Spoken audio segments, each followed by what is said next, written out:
খুবই সুন্দর প্রোগ্রাম। এখন আমাদের অতিথি আসবেন সম্মানিত সভাপতি, মজলুম জননেতা, বিপ্লব সংগ্রামী মানুষের কণ্ঠস্বর শেখুল হাদিস মাওলানা মামুনুল হক সাহেব, উপস্থিত চট্টগ্রাম থেকে আগত হেফাজত ইসলাম বাংলাদেশের মুখপত্র মাওলানা আজিজুল হক ইসলামাবাদী, উপস্থিত কারা নির্যাতিত মজলুম নেতা, নারায়ণগঞ্জের মাটি ও মানুষের নেতা, নারায়ণগঞ্জের মানুষ যাকে নিয়ে গর্ব করে মাওলানা মুফতি মনির হোসেন কাসিমি, উলামায়ে কেরাম, তুলাবায়ে নিজাম এবং যারা জুমার নামাজের পর এসেছেন ক্ষুধার্ত অবস্থায়, সকলকে আমার হৃদয় নিংড়ানো ভালোবাসা, অভিবাদন, মোবারক জ্ঞাপন করে কয়েক মিনিটে কয়েকটি কথা বলছি।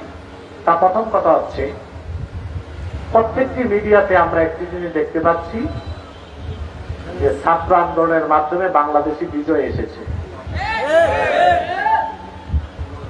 ঈমানের সাথে, ইখলাসের সাথে যারা ভারতীয় আধিপত্যবাদ থেকে বাংলাদেশকে মুক্ত করতে, স্বৈর শাসক শেখ হাসিনার অত্যাচার ও স্টিম রোলার থেকে জাতিকে রক্ষা করতে জীবন দিয়েছে, আল্লাহ তাদের শাহাদাতকে কবুল করুক এই কামনা করি।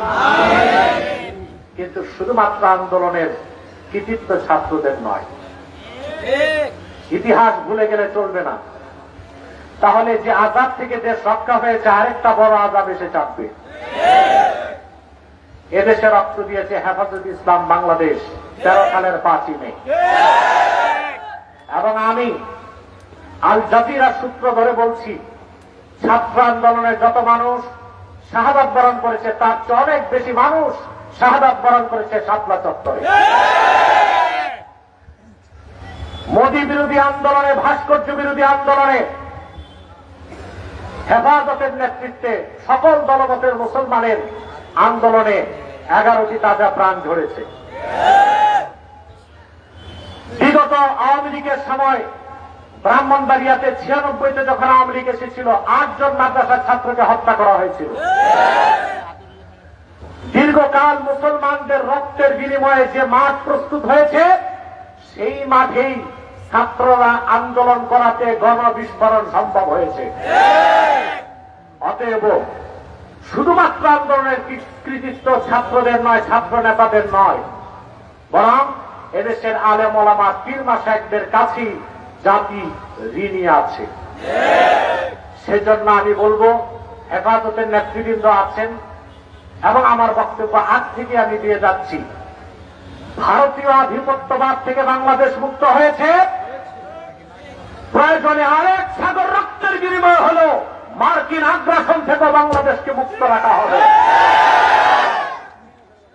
যিনি দায়িত্ব পেয়েছেন তাকে চোখ কান খোলা রাখতে হবে।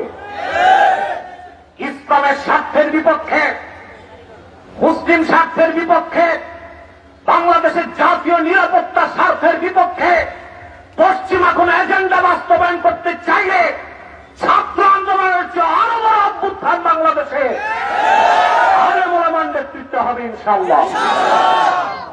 দ্বিতীয় আরেকটি কথা বলবো, খেলোয়াড়ের কথা আপনারা শুনেছেন। তিনি আগে পালিয়েছিলেন মুরগির গাড়িতে,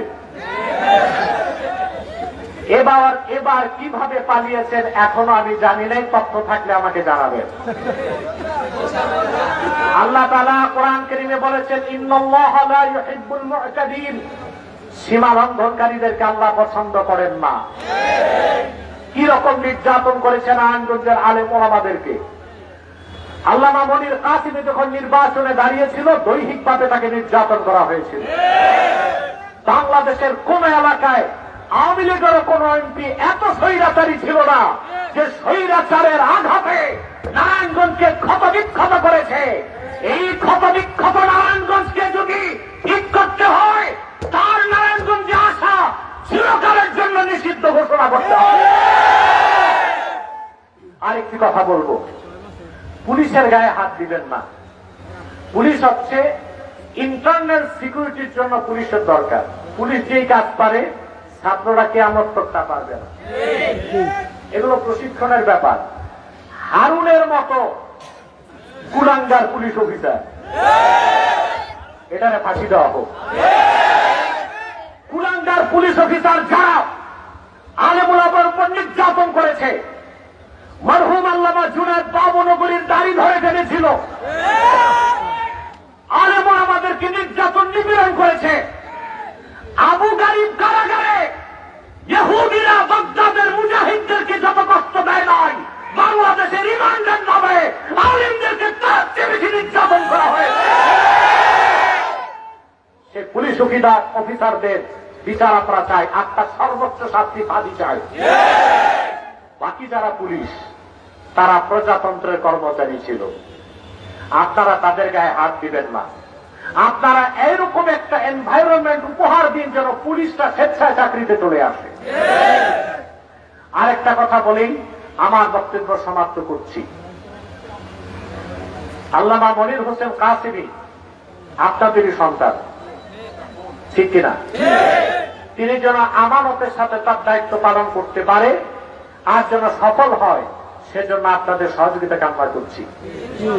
আল্লাহ পাক যেন আমাদেরকে কবুল করেন, মঞ্জুর করেন। আপনারা প্রত্যেকেই ক্ষুধার্ত, গরমের মধ্যে দাঁড়িয়ে আছেন, এর চেয়ে বেশি কষ্ট দেওয়াটা আমি আর সমীচীন মনে করছি না।